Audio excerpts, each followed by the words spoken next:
وما يفعل الله بعذابكم إن أشكرتم وآمنتم وكان الله شاكرا عليما۔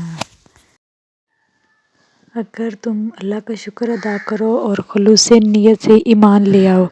تو اللہ کو کیا پڑی ہے کہ تمہیں عذاب دے، جبکہ اللہ بڑا قدردان اور سب کچھ جاننے والا ہے۔ سورۃ نساء آیت نمبر 147 میں ہے شکر کے بارے میں۔ تو شکر کے 3 مدارج ہیں۔ نمبر 1 ہے یعنی انسان دل سے اللہ کا یا اس کے احسانات کا اعتراف کرے کہ اللہ تعالیٰ نے جو کچھ ہمیں دیا ہے، جو ہمارے اوپر احسان کیے ہیں، ان کا اعتراف کرنا۔ نمبر 2 ہے قولی، یعنی کہ تحدث سے نعمت کے طور پر، یعنی زبان سے اس کا اقرار کرے اور اللہ کے احسانات کو دوسروں کے سامنے تذکرہ کرے، جو اللہ تعالیٰ نے ہمیں دیا ہے اس کا الحمدللہ کہے اور دوسروں کے سامنے اس کا اعتراف کرے۔ اور نمبر 3 ہے عملی، یعنی اس شکر کے اثرات اس کے اعضاء و جوارح سے ظاہر ہوں۔ یہ تینوں درجات دراصل لازم و ملزوم ہے، قلبی یعنی کہ دل سے، قولی زبان سے، اور عملی جو ہمارے کہ اعضاء کے تاثرات سے ظاہر ہو کہ اللہ تعالیٰ نے ہمیں جو کچھ دیا ہے اس کا ہم شکر ادا کر رہے ہیں۔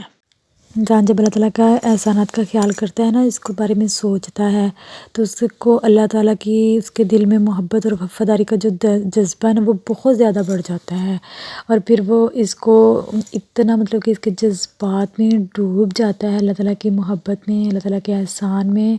کہ اگر وہ خود اکیلے ہو یا دوسروں کے سامنے ہو تو اس کے احسانات کا تذکرہ کرتا ہے اور اللہ تعالیٰ کا ہر وقت شکر ادا کرتا ہے۔ اس کا دل جو ہے نا اتنی زیادہ خوشی اس کے دل میں بڑھ جاتی ہے، اور پھر اسی محبت و اخلاص سے اس کا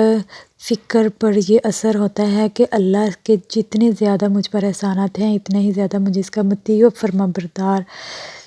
اور محبت گزار بننا چاہیے، کہ اس کے دل میں یہ آ جاتا ہے کہ جتنا اللہ تعالیٰ نے مجھے دیا ہے مجھے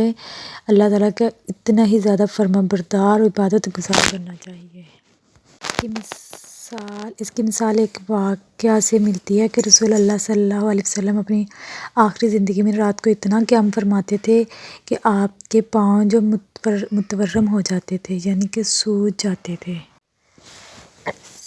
سیدہ عائشہ رضی اللہ تعالیٰ نے عرض کیا کہ یا رسول اللہ صلی اللہ علیہ وسلم، اللہ نے تو آپ کے سب اگلے پچھلے گناہ معاف فرما دیے ہیں، پھر آپ اتنی مشقتیں کیوں اٹھاتے ہیں؟ تو آپ صلی اللہ علیہ وسلم نے جواب دیا، تو کیا میں اللہ کا شکر گزار بندہ نہ بنوں؟ یہ بخاری کی حدیث ہے۔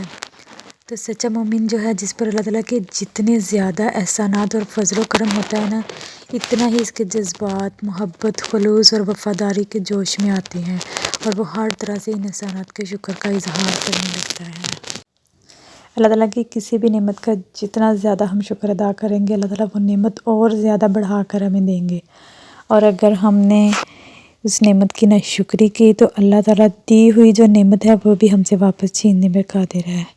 اللہ تعالیٰ ہم سب کو شکر کرنے کی توفیق عطا فرمائے۔